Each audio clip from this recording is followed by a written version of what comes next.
El proceso del 9N, lo que dejó atrás, la huella, las encuestas electorales que están ofreciendo ya los medios de comunicación y, cómo no, lo que nos ha dejado los ecos de la celebración del Día de la Hispanidad, de la fiesta nacional del 12 de octubre, serán ejes transversales de esta picota, de esta tertulia. De ello vamos a hablar, pero también de otros asuntos. Bienvenidos, buenas noches a este tiempo de diálogo, este tiempo de análisis, de debate, de la actualidad, de lo que sucede a nuestro alrededor. Hoy están con nosotros Domingo Hidalgo, buenas noches, ¿qué tal?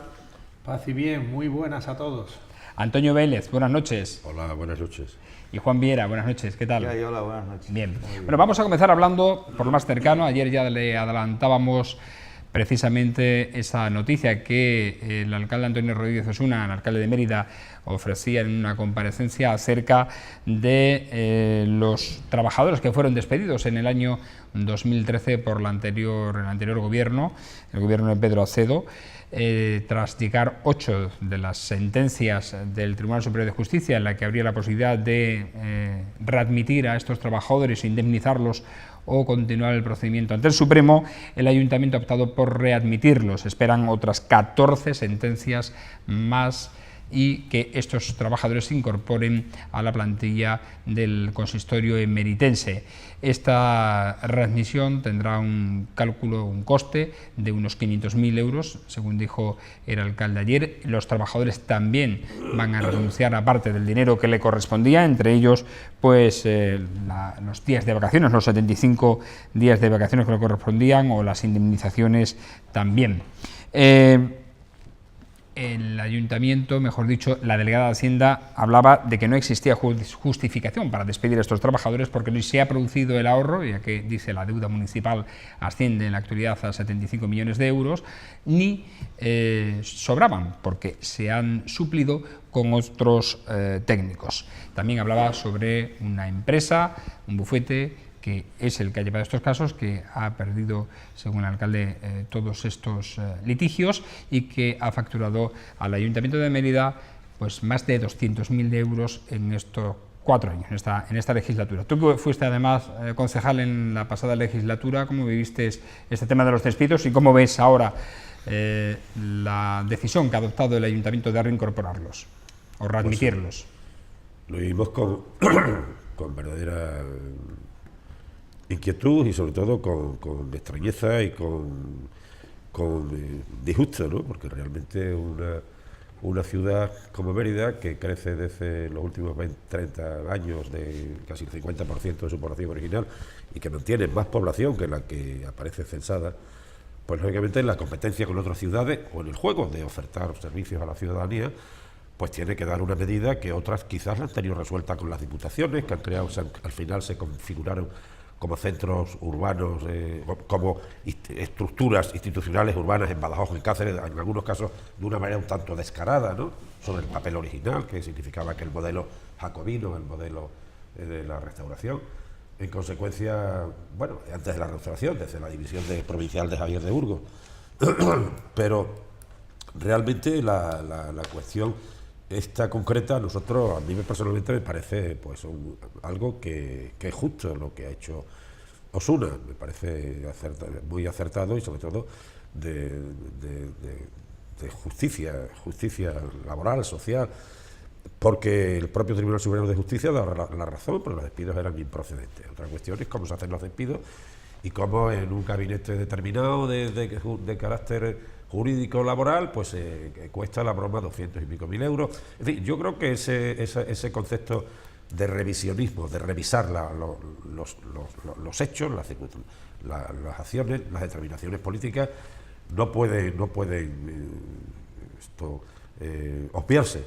Creo que hay que mirar este tema de una forma muy exhaustiva, porque posiblemente implica posiblemente no, yo estoy convencido que implica un cierto comportamiento de una filosofía que determina o que estructura en la mente de un determinado alcalde, concretamente de Acedo, el ayuntamiento como una empresa, y especialmente la suya, porque otra gente ha gozado de unos estatus excepcionales.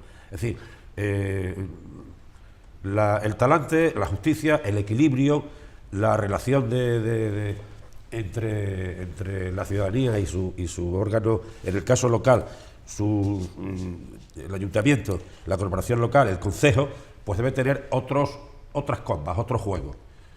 Resumiendo, me siento tremendamente disgustado y tremendamente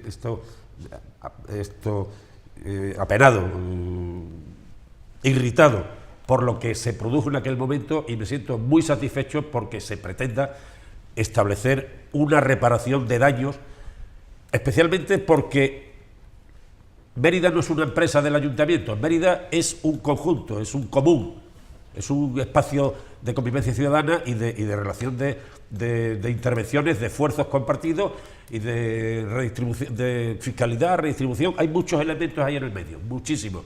Pero claro, el nepotismo, el actuar como un señor de horca y cuchillo en las cuestiones contra unos y a favor de otros, a mí me parece lamentable. Por eso aplaudo esta decisión, que se va, lógicamente, a graduar, a reestructurar de una manera que iremos viendo puntualmente, ¿no? Yo creo que está bien, sobre todo porque el Tribunal Superior de Justicia ha dicho claramente que era un despido improcedente. Juan. Bueno, yo creo que estamos, aunque es un elemento puntual lo que ha ocurrido en el Ayuntamiento de Mérida en cuanto al despido y posteriormente la readmisión, yo creo que estamos en un elemento que forma parte de lo que es una política global por parte de las administraciones públicas. En este país la administración pública mantiene a una población trabajadora que no llega ni al 9% de la población, lo que es en términos generales, ¿no? Población trabajadora al servicio de la administración pública en todos los casos, no solamente la administración local, sino administración regional, provincial, lo que es trabajadores al servicio de la administración pública, mientras que en países que tienen cierto nivel de desarrollo, la población trabajadora al servicio de la administración pública representa pues más del 15%. El caso, digamos, mayor es el de Suecia, en donde el 25%, cada 4 trabajadores, de cada 10 trabajadores, 4 trabajan en la administración pública. El 25% de la clase trabajadora forma parte de la administración pública, ¿no? Siempre nos habían vendido que tenemos una superestructura de la administración. Todo lo contrario, la población trabajadora al servicio de la administración pública en este país es lo mismo que pasa en los países donde ha habido tradición conservadora, dictadura, gobiernos conservadores, es donde menos gente hay al servicio de la administración pública, ¿no? Entonces, yo creo que lo que ha ocurrido durante la época de Acedo pues representa la tendencia general de lo que es una política de derecha, de reducir la administración pública, de reducir lo que es el estado del bienestar, mientras que, bueno, en este caso lo que ha hecho el gobierno de Mérida pues ha sido un tanto recuperar, no aumentar la administración pública, porque todo eso es una política global en donde se necesitan otras políticas fiscales, más transferencias del Estado a las administraciones locales, a las administraciones autonómicas, etcétera, etcétera, ¿no? Pero bueno, pero que forma parte de lo que es una tradición dentro de una izquierda moderada, recuperar servicios personal al servicio de la administración pública. Entonces, bueno, yo lo veo con buenos ojos. Los sindicatos iniciaron parece ser que, según leí en la prensa en su momento, porque no estoy muy al tanto, fue Comisiones Obreras la que denunció toda la cuestión esta y la que reclamó, la que ha llevado la mayoría de los casos y todo lo demás, porque han sido denuncias individuales, que es importante, pero lo que sería, digamos, desde mi punto de vista, es que la administración pública en este país pues mantuviese a una población trabajadora que se acercase a lo que es Europa, ¿no? El 15, el 16%, etcétera. En el caso de Suecia, pues el 25%, y de esa manera pues habría menos paro, trabajaría más gente y lógicamente los servicios públicos tendrían muchas más posibilidades de tener una calidad de acuerdo a lo que es el siglo XXI y lo que es esto. Para eso hace falta políticas fiscales de otras características a las que tenemos en este país, claro. Bueno, pasa porque eso también es un debate extenso y paralelo, aunque paralelo a esta circunstancia. Domingo, ¿qué opinas sobre esta situación que se ha producido? Yo creo que hay que concretar, incluso hay que hablar con un cierto criterio desde el conocimiento de causa.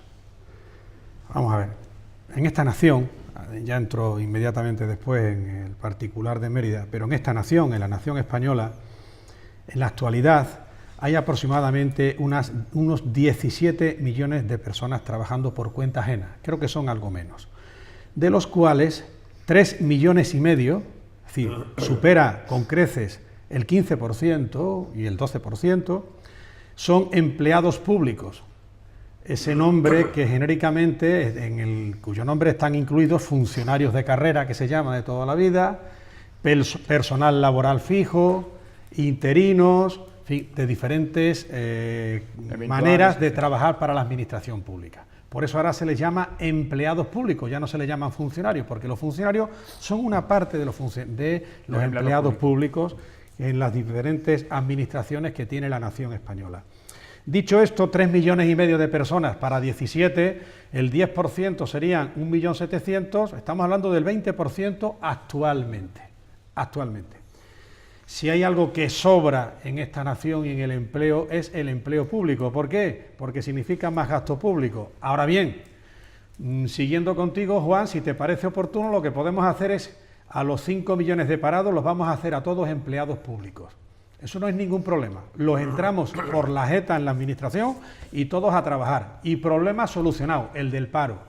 La cuestión es que si quieren ganar 1.000 euros, con esos 1.000 euros a lo mejor te puedes tomar 2 cervecitas, porque la inflación te come y el poder adquisitivo de los sueldos no llega absolutamente a nada. O sea, esa solución la tienen en Corea del Norte, en Cuba, la tuvieron en la Unión Soviética, en fin, en sitios donde se sabe que cómo la izquierda ha demostrado cómo lleva la ruina a cualquier sitio donde se establezca, ¿no? Dicho esto, vámonos al ayuntamiento. En el ayuntamiento, a lo largo de todos los de la época democrática, pues, y aquí ha habido un exalcalde de 12 años, siempre ha habido despidos, por unas razones o por otras. El hecho de que tenga que haber despidos no significa despotismo, ni se trata nepotismo, ni se trata de una actitud contraria a los trabajadores, sino que un equipo de gobierno considera que hay que tomar una decisión, se adoptó. Naturalmente, como no puede ser de otra forma, los trabajadores, si consideran que han lesionado sus derechos laborales, pues tienen abierta la posibilidad de impugnar ese despido, que es lo que han hecho. Han impugnado ese despido, primera instancia, cuando han ido a la segunda instancia, que en primera instancia probablemente en el juzgado de lo social correspondiente no le darían la razón, y el Tribunal Superior de Justicia de Extremadura pues ha determinado que el despido es improcedente. Eso conlleva unas consecuencias legales establecidas en el Estatuto de los Trabajadores. Y las consecuencias legales es que en este caso el empleador, ayuntamiento, tiene dos posibilidades: la readmisión de los trabajadores pagando los salarios de tramitación, esto es, todo el importe que a lo largo del procedimiento han debido de cobrar estos trabajadores, o bien la indemnización conforme a la antigüedad establecida. Bueno, el ayuntamiento, previa negociación con estos trabajadores y renuncia a una serie de derechos laborales que siguen teniendo los trabajadores y que han renunciado, pues los trabajadores van a seguir. Ahora yo me pregunto, ¿nos vamos a encontrar sin que se hayan producido unas oposiciones? Porque la propia Constitución española dice que para acceder a la función pública tiene que ser mediante oposición o concurso de mérito, en fin, lo que hay establecido, y ya sabemos en muchas ocasiones cómo se entra en la administración pública. Bueno, pues ahí tenemos ya a estos 28 trabajadores, más los que vengan después, a unos 40 puestos de trabajo que naturalmente no volverán a pasar por la oferta pública de empleo. ¿Por qué? Porque ya están ocupados. Y yo me pregunto, estos 40, y además congratulándome de que se le haya dado la razón, en el sentido de que yo creo en el Estado de Derecho, y si un tribunal les ha dado la razón, fenomenal. Pero hay ya 40 puestos de trabajo que no van a poder ser puestos a oposición o al concurso que sea o a las pruebas que sea para acceder a los mismos. Esto es una anécdota laboral que es a la orden del día, como está sucediendo. Y como dije antes, Antonio, que ha sido alcalde durante 12 años, pues ha tenido seguramente la desagradable necesidad de despedir a trabajadores. Y no por eso Antonio ha sido un déspota, ha sido un alcalde que se vio obligado en su día a tomar una serie de decisiones, equivocadas o no, pero decisiones. Un tema, has dicho 17 millones de personas Actualmente en España hay 17 personas, aproximadamente unos 17-18 millones de personas trabajando en dados de alta en la Seguridad Social. En población activa. Exactamente. Has dicho por cuenta ajena, y ahí está incluido todo. Es que está todo cuenta incluido, propia y cuenta lógicamente. ajena, exacto. Lo digo porque Entonces, los datos del INE son 17.866.000. Más a mi favor, el porcentaje de empleados públicos supera el 25%. Si no es suficiente uno de cada 4 empleados públicos. No, A ver, Antonio, ya muy breve, por favor, porque tenemos muchos temas. Hombre, primero que agradezco a Domingo ese afecto, que no fui un déspota, nunca lo pretendí. Pude ser presidencialista, yo no diré pero eso. sabes que fue una corporación con afecto. Y tuviste que tomar decisiones posiblemente, que no te gustaron, posiblemente. Pero te voy a decir una cosa, en este caso, un poco de la mano de Juan, se abre un debate importante, no el recurrente que tú has planteado, muy socorrido, del bloque comunista, de tal, que yo tampoco estoy de acuerdo, pues yo estoy en el sistema, no soy un antisistema, no soy un colectivista. Creo, por ejemplo, que soy socialdemócrata y creo que la economía social de mercado debe funcionar. Y los sectores estratégicos deben ser públicos, lo creo. La telefonía, la electricidad. Eso generaría muchísima actividad. ¿Por qué? ¿Qué va a pasar mañana cuando los coches puedan andar con pilas? ¿Qué va a tenerlo? Iberdrola, Endesa. Esto es un desastre, porque toda la capacidad tecnológica que puede derivarse de ahí, desde unas empresas públicas como Antonio, Francia, te ruego EDF, concreción, porque si no acabamos como en nunca. Francia, EDF, el Ciudad de Francia están ahí. Es decir, yo creo que esto abre un debate interesante. Propicia el debate en otra tertulia, más ampliamente. Pero, sinceramente, creo que hay un momento muy específico, muy especial, en el que el sector público tiene que asumir gente, el sector administrativo tiene que asumir gente. ¿Por qué? Pues porque hace 60 años la población activa agraria era el 80%, y hoy la española es un 3,5%, y la extremeña es un 6 y pico. ¿Dónde va el resto?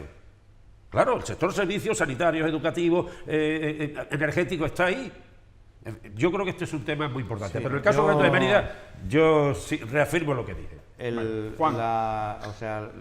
Los datos estadísticos están ahí, y hoy día este país no representa, la población trabajadora en el sector público no llega ni al 9% de lo que es la población activa, comparado con Suecia, que es el 25%, y con los países de la Unión Europea, el 15%, hasta el 20% de la población activa, trabajadora en el sector público. No solamente la cuestión que hablamos con el ánimo, muchas veces se utiliza con el ánimo de crear un cierto ambiente de desprestigio, ¿no? De funcionarios públicos, no solamente funcionarios públicos, en el ámbito administrativo, que se quiere dar un poco la idea esa para ir contra la función pública, sino también médicos, bomberos, profesores, etcétera, etcétera, etcétera. Y todo eso en este país y en los países conservadores de tradición, donde han existido dictaduras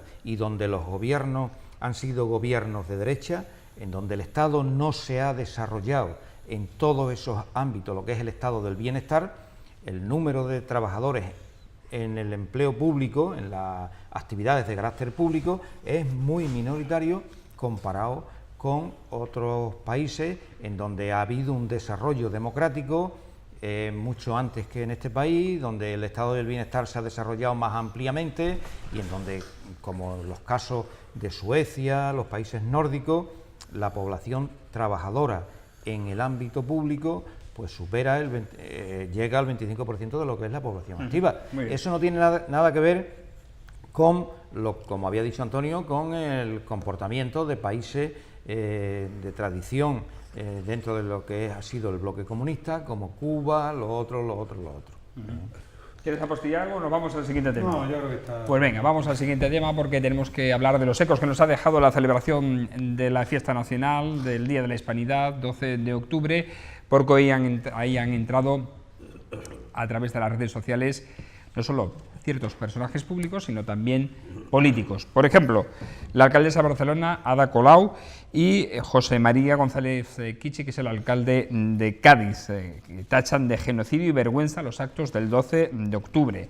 Pablo Iglesias declinó ir a la recepción en el Palacio Real, que normalmente reunía a todos los políticos españoles. Por cierto, que el presidente de la Junta de Extremadura sí fue Guillermo Fernández Vara.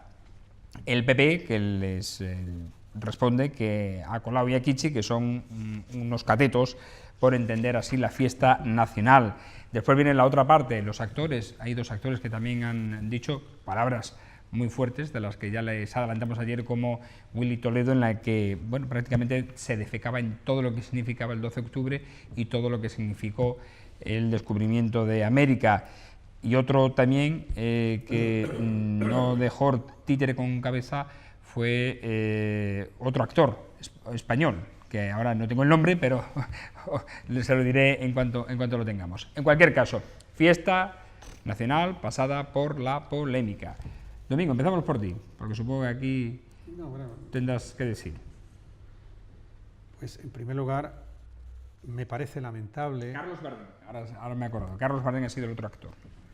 Me parece lamentable que una nación como la española, el 12 de octubre, pues el día de la nación, el día de la hispanidad, pues haya pasado ya a mejor vida, ¿no? Hoy día nos da bastante vergüenza considerarnos españoles. Algo tan sencillo como eso. Parece mentira que lo que una a los españoles sea la selección nacional de fútbol y que únicamente nos dignemos a enarbolar, incluso a exhibir la bandera de España cuando la selección nacional de fútbol ha sido campeona de Europa o ha sido campeona del mundo en fútbol, ¿no? Ahora la de baloncesto también nos ha dado otra alegría. Es triste. Y yo desde aquí culpo, no, ya lo he hecho aquí en tantos sitios, todo esto tiene la culpa un malentendimiento de lo que es el Estado de las Autonomías. El Estado de las Autonomías lo ha logrado. Los españoles ya nos avergonzamos de sentirnos españoles, y las autonomías y los españoles que vivimos en las diferentes regiones en donde se han conformado las autonomías, en vez de estar codo con codo, hombre de la transición como es Antonio Vélez, pues en vez de estar codo con codo estamos a codazos.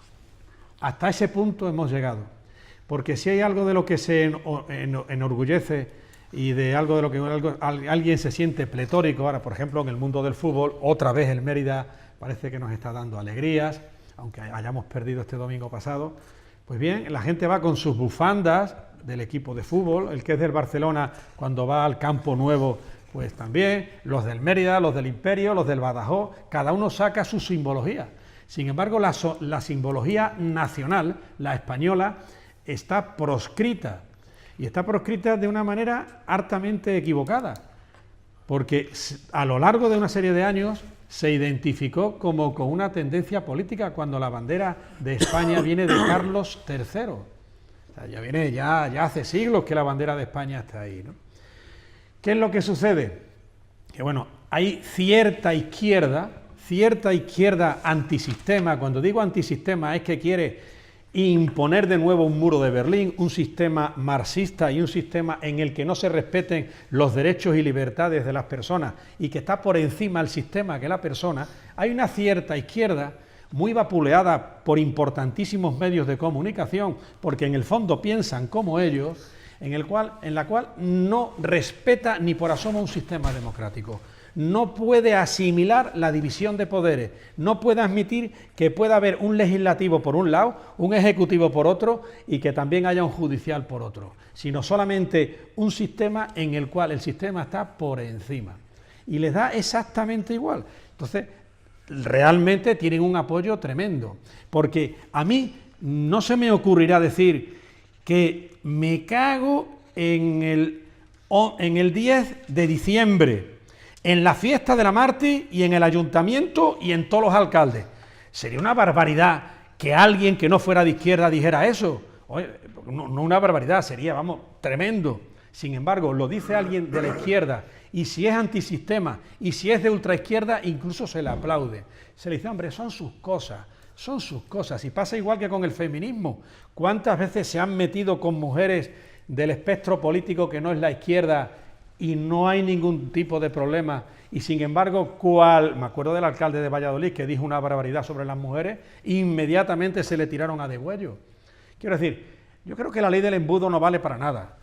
Las libertades y los derechos fundamentales no deben entender de izquierda o de derecha, pero lo que no me parece bien es que cuando alguien no es que sobrepase el mal gusto, sino que incluso me cago en la Virgen del Pilar y me cago en todo lo que se menea y que en eso se defeca, hombre, que lo diga eso, a mí no se me ocurre cagarme en la bandera, ni decirlo en la bandera de ningún sindicato, que me parece todos, y cualquier símbolo sindical o cualquier símbolo de cualquier partido. Estamos equivocados. O sea, aquí no puede valer todo. Y sobre todo no puede valer todo para unos valedores de la izquierda que lo que están es echándose tierra encima. Porque si esta es la democracia y este es el sistema político que nos quieren implantar, en el cual es gratis meterse con la Iglesia Católica, eso sí, amedrentados y llenos de miedo porque no se atreven con los musulmanes. No se atreven a decir lo mismo del Corán. Seguro que no. Son tan valientes que la propia cobardía los atestigua. Entonces, claro, esto no me parece ni tan siquiera de un país bananero. Esto no se atreve a decirlo este hombre en Cuba. En Cuba no se atreve a decirlo. Y después el esperpento de alcaldes que tenemos gracias al Partido Socialista, tanto en Barcelona como en Madrid, que se sepa, como en Cádiz, eso es un haber en Pedro Sánchez, ¿eh? Ahí se está cubriendo de gloria al Partido Socialista. Es identificar Podemos con Partido Socialista. Ahí el Partido Socialista se está cubriendo de gloria. Muy bien. A ver, Juan.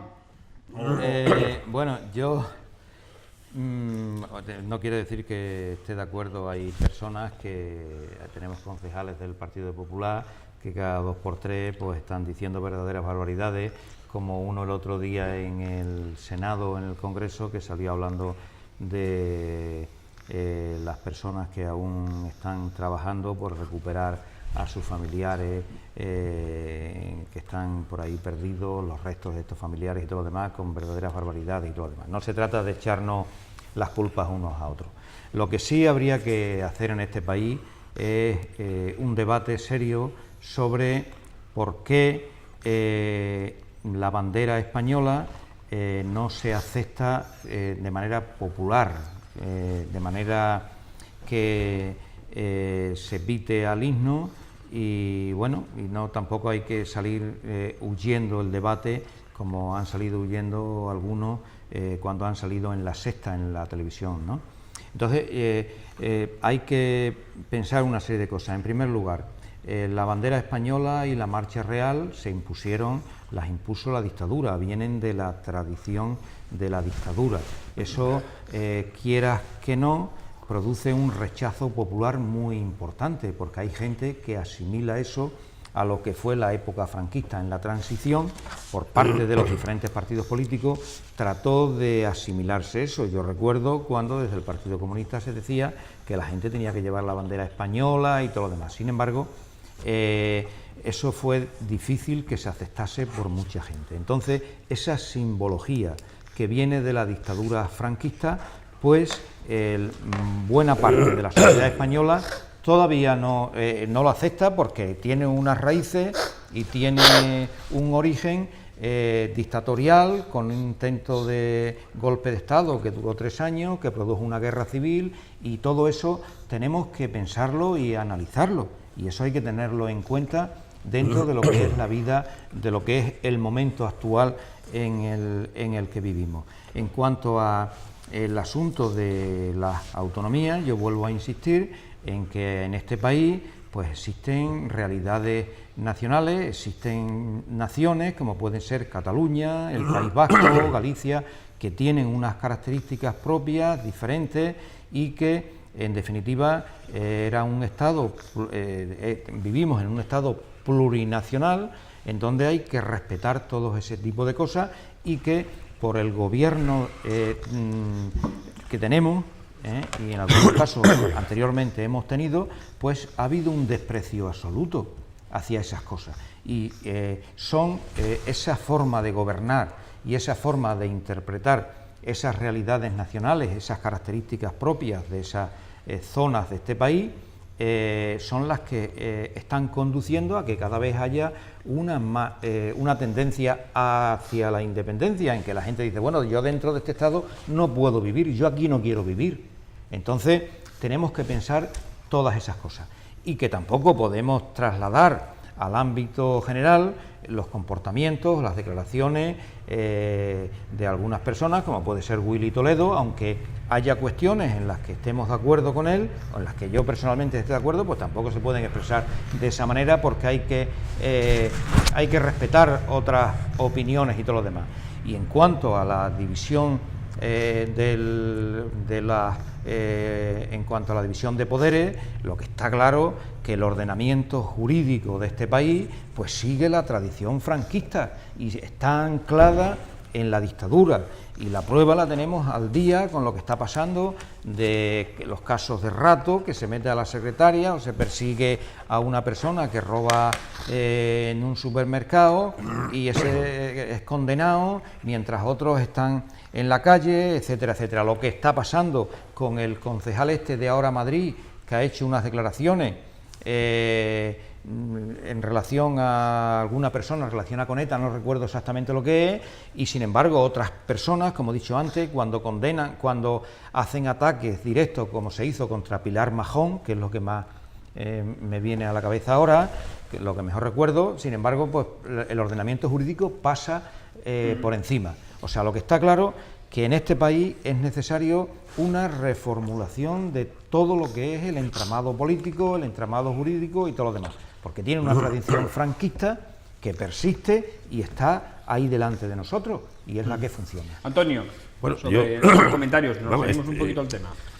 Estoy de acuerdo con Domingo cuando plantea la realidad de una gente, de unas personas antisistema que están en esta historia, por supuesto, porque además la bandera roja igualda estaba en las popas de las naves de Carlos III ondeando, los pendones roja igualda, y luego pues hay una homologación en ese tema clarísimamente. Y estoy de acuerdo con él en una cuestión, que Willy Toledo quizás no hubiera dicho eso en el zoco de Marrakech siquiera, porque está muy cerca, porque es que es una vergüenza, hubiera dicho en sentido aplicado a otra religión, que ha respondido de otra forma, quizás porque esa religión está más en el medievo, ¿no? Y estoy de acuerdo con Juan en que quizás se hizo un uso excesivo del nacionalismo hispano durante la dictadura, porque era una señal de identidad que necesitaba, posiblemente. Pero aquí hay una cuestión muy clara. El 12 de octubre, un señor llega a América, toca suelo. Ni vikingos, no había evidencias de que se hubiera producido antes. En consecuencia, eso es lo que se celebra. Entonces, a partir de ahí, cuestiones tan brutales como lo que ha dicho el alcalde de Toledo, de Cádiz, o Ada Colau, respecto de genocidio. Bueno, esto es genocidio. Hay investigadores que determinan que lo que vio Cortés realmente y lo que determina Alvarado, Bernal Díaz Castillo en las crónicas del momento, ven canibalismo real porque hay un sistema de sacrificios rituales en las pirámides aztecas brutales, seguramente porque otros plantean desde el punto de vista materialista, Juan Viera, de que hay un problema en la laguna, en el espacio mexicano, de falta de proteínas, porque hay años duros, porque hay un nivel de población excesiva, y entonces cuando abren el corazón, el pecho y sacan el corazón con cuchillos de obsidiana, ruedan yo lo he visto en historia internacional. Eso es algo progre, supongo. Claro, eso ruedan los cadáveres y son comidos. Es decir, hay un canibalismo que lo ven, claro. ¿Cómo va a ser Cortés, que era una persona ilustrada? Está claro, independientemente que la contrahistoria que inventan los anglosajones determinen lo contrario. La leyenda negra. La leyenda negra. ¿Por qué se quiere aplicar? A ceñirnos al tema, porque pero ¿por qué se puede? Cuando se habla, pero el tema es muy importante porque se habla de genocidio.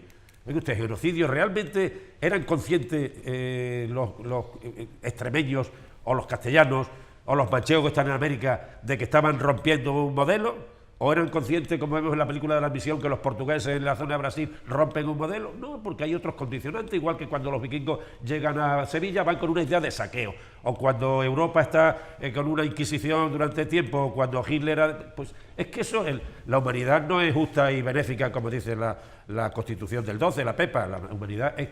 Y la flor ante el tanque no sirve para nada, con lo cual yo creo que esto es una actitud, a ver cuál es más bárbara, dentro de una actitud, de una concepción antisistema, contra un hecho que yo creo que tiene otras consideraciones, otras aristas en la historia y otras blandeces. Es decir, en resumen, para terminar esta historia, a mí me parece muy, muy desafortunado.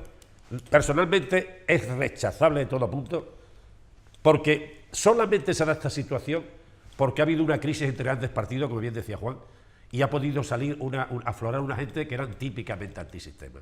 Porque es inconcebible, yo soy prosistema, y el 99% de la población o el 80% de la población está en el sistema. Y soy socialdemócrata y creo que en el sector público es fundamental y puedo tener diferencia de criterios con Domingo en ese sentido. Pero a mí me parece lo otro una absoluta majadería. Y además agresivamente hiriente. A mí no me representa ni el alcalde de Cádiz ni la alcaldesa de Barcelona. Por muy pintoresca que resulta y por muy marginal que pueda interesar en el juego de qué. ¿En el juego de qué? En un mundo que está ahora mismo, que los chinos y los japoneses se van a comer a África. A lo mejor yo pienso que Europa tiene que tener un gran ejército que en misiones de paz.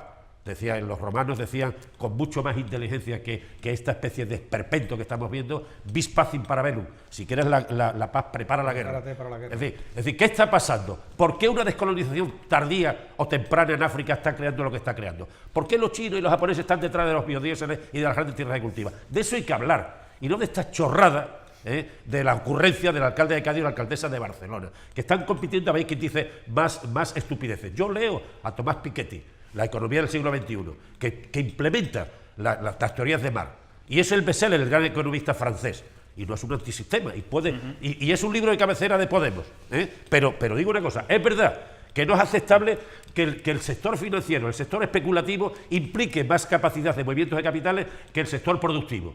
De eso hay que hablar. Y espero que el país vuelva a la razón. Lo deseo. Y soy socialista, y soy socialdemócrata, y creo en que las eléctricas tienen que ser públicas, y creo, para mí Francia es un modelo, me gusta, y hay una intervención muy fuerte de toda la estructura social y de los sindicatos. A mí esto me parece esperpéntico, porque además no responden a la verdad histórica. ¿Se enfade usted, don Antonio, por favor? Yo estoy totalmente en desacuerdo con Antonio, y creo que fue en 1957 cuando el gobierno de Franco instauró el día 12 como el Día de la Raza, creo que recordar. En 1958 se cambió el nombre y se trasladó a Fiesta de la Hispanidad, en 1958. Pero lo que es indudable, independientemente de lo que diga una persona o lo que diga otra, que la conquista la llegada de Colón y compañía a Latinoamérica, a América, fue por las circunstancias, por lo que fuera, fue una época de masacres, de asesinatos, de enriquecimientos ilícitos, de todo lo que es una verdadera sangría, y eso, sangría humana, y eso los historiadores lo han reconocido, se ha puesto encima de la mesa y está ahí presente. Que queramos reconocerlo, que no queramos reconocerlo, que nosotros queramos ahora entrar en Latinoamérica tratando de dar otra imagen, de atender problemas, de lavar la cara, pues se puede hacer, pero la realidad fue esa. Independientemente de lo que diga Willy Toledo, como he dicho antes, que no estoy de acuerdo con esa forma de decirlo. Dos pequeñas puntualizaciones. Esa no es la realidad. Esa es la realidad de la leyenda negra, que ya lleva arrastrándose bastantes años y que veo que tú estás imbuido de ella. Pero hay algo que me está sorprendiendo hoy, Juan. Te recuerdo que en 1978 se aprobó una Constitución por una importantísima mayoría, más que absoluta, de los ciudadanos de la nación española, del pueblo español, donde reside la soberanía nacional. No lo digo yo, lo dice el preámbulo de la Constitución española. Soberanía nacional española, la única que hay. No hay otra, constitucionalmente hablando. El franquismo estuvo ahí. Fíjate, yo no sé, a ti parece que te ha quedado bastante grabado el franquismo, pero te recuerdo que desde el año 1979, que ya estaba en vigor la Constitución, hasta 2015, han pasado 36 años. Es decir, tantos años o más que de franquismo. Te recuerdo también que la bandera nacional española es del siglo XVIII, si no me equivoco, con Carlos III, de 1700 y pico. Y te recuerdo que hay gente que, por desgracia, se han quedado anclados, que por su antifranquismo lo que quieren es implantar otro tipo de dictadura. otro tipo de dictadura de otro signo, y eso a veces no lo pueden remediar. Y por último, te recuerdo que en el año 1990 fue derribado el muro de Berlín, y eso, por suerte o por desgracia, aunque conllevó bastantes suicidios en la Unión Soviética, a mí me gustaría que muchos de los antisistemas de esta nación no les conlleve al suicidio, sino que se acoplen a un sistema donde son respetados por su propia ideología y donde por lo menos admitan que hay otros que podemos pensar distintos a ellos y se nos respete, porque el antisistema no respetará nunca. Ahí ves a Willy Toledo, prototipo y portavoz de los antisistemas. Fíjate lo que dice. Tampoco, No, yo perdón, un inciso también. Tampoco generalice. Una puntualización. Que ha dicho Vamos a ir que no se trata, que se nos acaba el tiempo. que no se trata no quiero dejar de una utilizar. encuesta de analizar. Perdona un momento. Es el ejemplo que dice, maté un gato y desde entonces me llaman matagato. No se trata de generalizar las frases que diga una persona, aun cuando en el fondo estés de acuerdo con ¿Y él. dónde está el desmentido Perdona, de sus correligionarios? Perdona, ¿Dónde hombre, está la crítica? Porque yo no se las oigo. Yo te estoy diciendo... El silencio de los corderos, Yo quizás. tampoco me considero un correligionario de él, pero te estoy diciendo que no estoy de acuerdo en la expresión que se utiliza para condenar una fecha, para mostrar un desacuerdo con una fecha. Lo que sí vuelvo a insistir es que la bandera española y el himno, la marcha real, se impusieron en la época franquista. Y eso lo utilizó Franco y lo ha seguido la monarquía con ello. Y eso quieras Y que Felipe no, González. sí, que se ha seguido Y Zapatero, y Aznar, y Calvo Sotelo, pero y hay Rajoy. muchas personas, pero hay muchas y miles y millones de personas en este país que identifican eso con lo que ocurrió anteriormente con la República, que se sabes, yo simplemente para Por cierto, la bandera española es de derrocar medio- un gobierno Fran, medio minuto. Siglo democrático. XVIII. Medio 1785. minuto. Hombre, yo le matizo a Juan en el sentido de que, independientemente de la pasión que yo pongo en temas que me repugnan, que aquello, que ellos no eran conscientes de que estaban rompiendo una civilización. Y puedo admitir como un choque de cultura, pero tengo que admitir también que nosotros no tenemos la culpa de las barbaridades de la historia, que se han dado en todos los ámbitos, y en muchos aspectos la burguesía criolla ha sido más duro con los indígenas que pudieron ser en un momento determinado. Eso está todo escrito. Pero que nosotros hemos estado allí y hay una después de todos los desencuentros, todas las barbaridades, hay una cultura, hay una lengua, está ahí, hay una comunidad. Es decir, y ese es el elemento que suma, que debería sumar, con todos los matices que estoy de acuerdo con Juan, que quizás ha sido excesivamente utilizado desde el punto de vista por la dictadura. Bueno, pero al final hay que hacer elementos sumandos, no elementos de disgregación. Y yo creo que en ese aspecto, a Colau, Kichi y el señor Willy Toledo, que le tiene que dar vergüenza como actor, porque a mí conmigo ya se acabó ese señor, tenía que ser mucho más respetuosos desde el punto de vista de, primero, admitir que la historia está llena de barbaridades y, segundo, que hay que sumar en lugar de restar. Bueno, no nos vamos sin analizar una encuesta, la de Metroscopia, que ha sido publicada este fin de semana por el diario El País. Nos vamos a quedar con la parte cuantitativa, no con la cualitativa, que también merece un análisis importante. Pero los grandes números, muy rápidamente, da un empate entre los dos grandes partidos, Partido Socialista, Partido Popular, 23,5 PSOE, 23,4 Partido Popular. Estamos hablando de que, más que empate, es que van igual. Ciudadanos se convierte en la tercera fuerza política, sumando muchísimos apoyos, un 21,5%, en detrimento de Podemos, que pasa a ser la cuarta fuerza con un 14,1%. Izquierda Unida estaría con un 5,6% del total de los votos. Bueno, con este escenario, siempre teniendo en cuenta que es un sondeo, aquí habría que dialogar mucho y se dibuja un gobierno harto difícil o complicado, Antonio. Pues sí, es que yo vuelvo a insistir en lo que... A insistir, a lo mejor equivocadamente, en lo que decía el otro día. La derecha se ha roto, no pierde el bloque que podía tener antes el PP solo, el Partido Popular. Que antes lo pudo tener a PP de PUL y antes lo pudo tener a P solo menos. En fin, yo creo que la derecha se fracciona. Se fracciona, pues, tal vez, porque surge un partido que represente una línea más europeísta y quede un partido de la derecha más radical por la derecha, más intransigente, más de derecha. Como decía el otro día Domingo, que la derecha tiene esa derecha y la izquierda. Y en la izquierda hay una especie de rechazo de una gestión o de una política o de una praxis que se ha desdibujado, y entonces hay un elemento que parece ser que intenta encajar en el sistema. La línea de Pablo Iglesias, a pesar de todo, a pesar de que a muchos no les guste la coleta, quizás está haciendo un giro más hacia el centro, donde está todo el espacio. Porque posiblemente, aún lamentablemente, Izquierda Unida sigue siendo un partido antisistema, un partido marginal, desde la decisión del año 1921. Ahora, creo yo, a lo mejor detrás de todo esto, quien está en la CIA, averigua tú, o el capitalismo internacional financiero. Juan, cualquiera sabe lo que hay detrás de todo esto, porque los caminos del señor, querido Domingo, son inescrutables.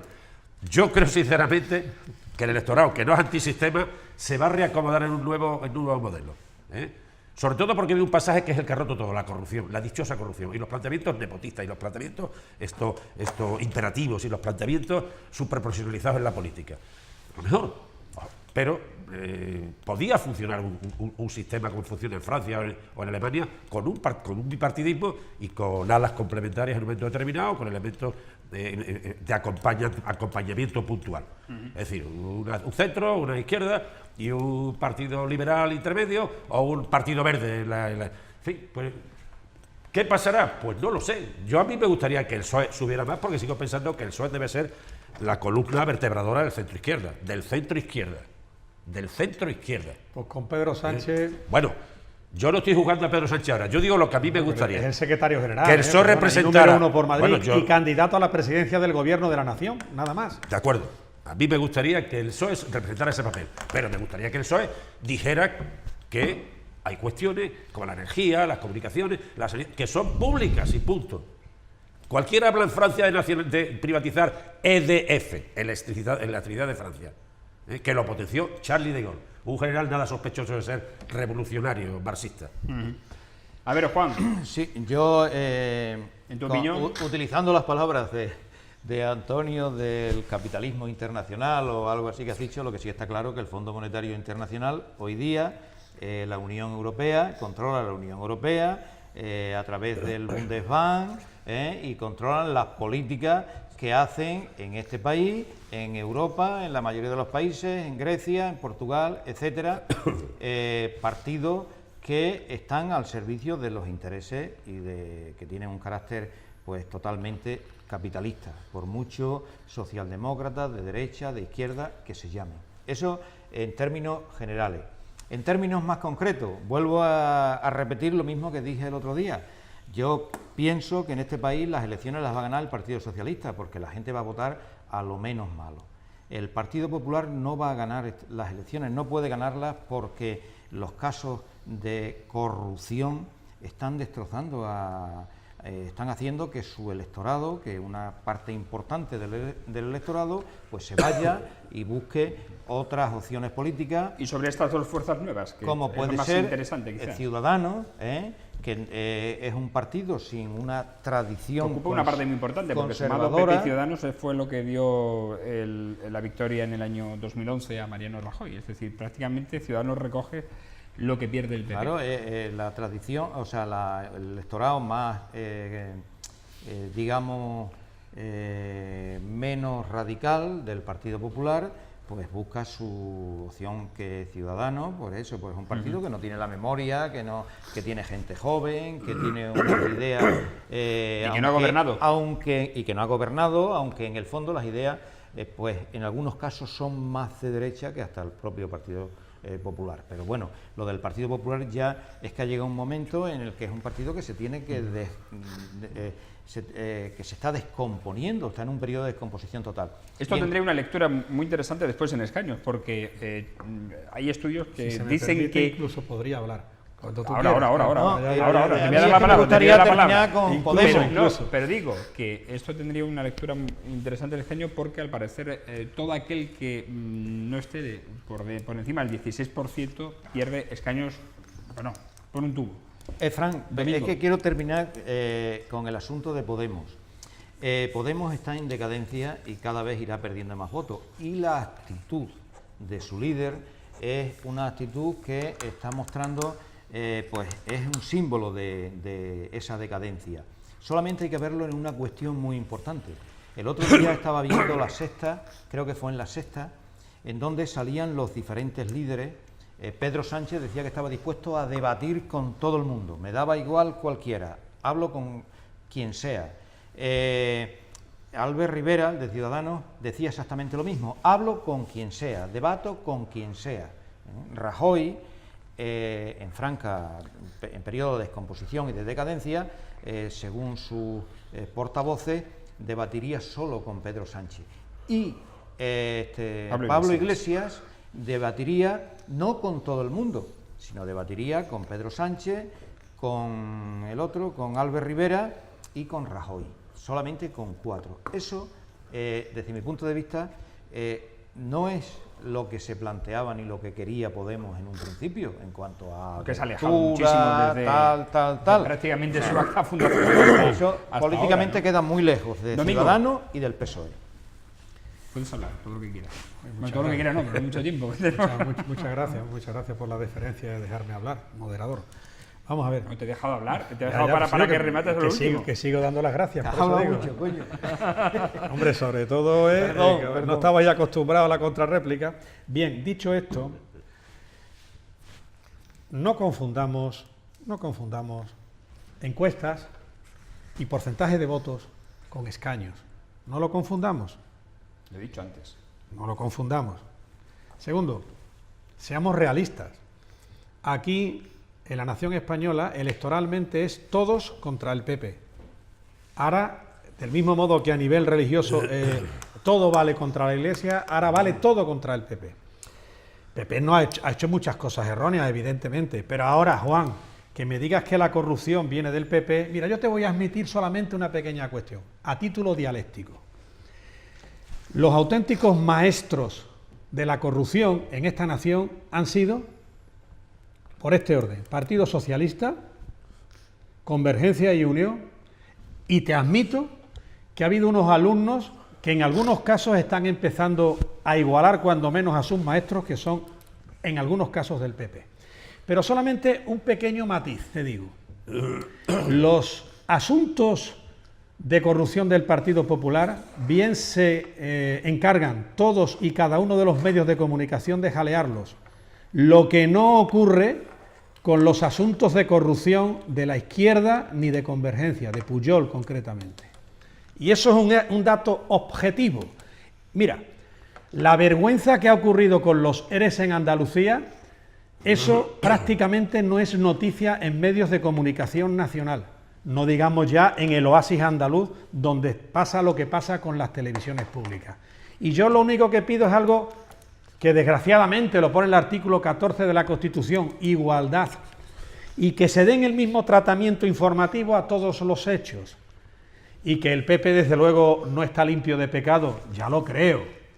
Pero hay algo que está demostrado demoscópicamente y a nivel electoral, no por lo que son las encuestas, sino por lo que es la realidad del voto, de depositar el voto en la urna. Y es que los casos de corrupción no te acaban hacer descender al tope en el número de votos. Y a los ejemplos me remito, y a la historia me remito, historia muy reciente.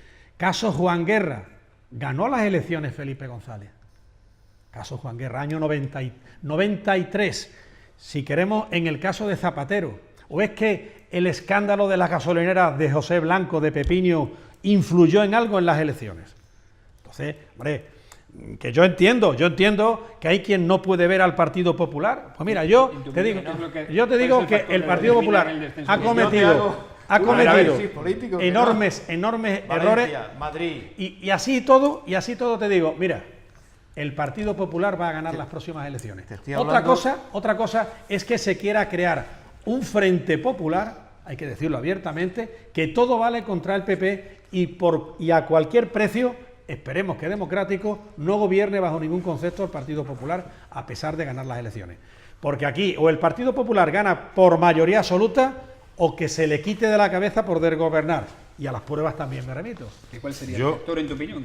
Yo creo que descense. Bueno, yo lo que sí haría es un cambio de ley electoral, ¿eh? Yo cambiaría la ley electoral. A mí me parece fatal que partidos minoritarios que solamente tienen implantación en sus regiones, como es el Partido Nacionalista Vasco o Convergencia y Unión, sean las llaves de un gobierno de la nación. Esquerra.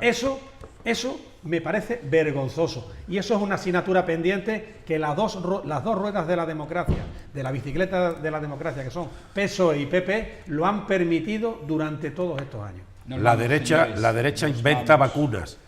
Inventa vacunas porque se atisba un cambio generalizado en Europa. La vacuna, Grecia ha sido una vacuna, en mi humilde opinión. Mira Portugal. Una vacuna. Pues posiblemente Portugal es una consecuencia de la vacuna. Y aquí se intentan vacunas también.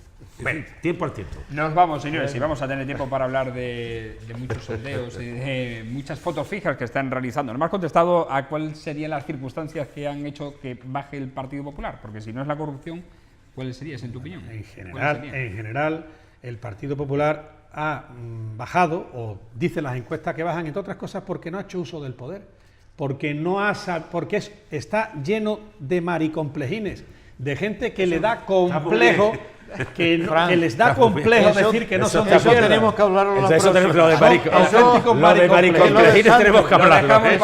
Que eso me suena a mí otra cosa. Señores, lo dejamos para me suena otro día. mucho a Gracias sotanas. a Domingo Hidalgo, Antonio. Eso de las sotanas hay que hablarlo. Y a Que Juan suene a lo que Miel. quiera. Señores, nos vamos. Hasta mañana. Vemos, Buenas señor. noches.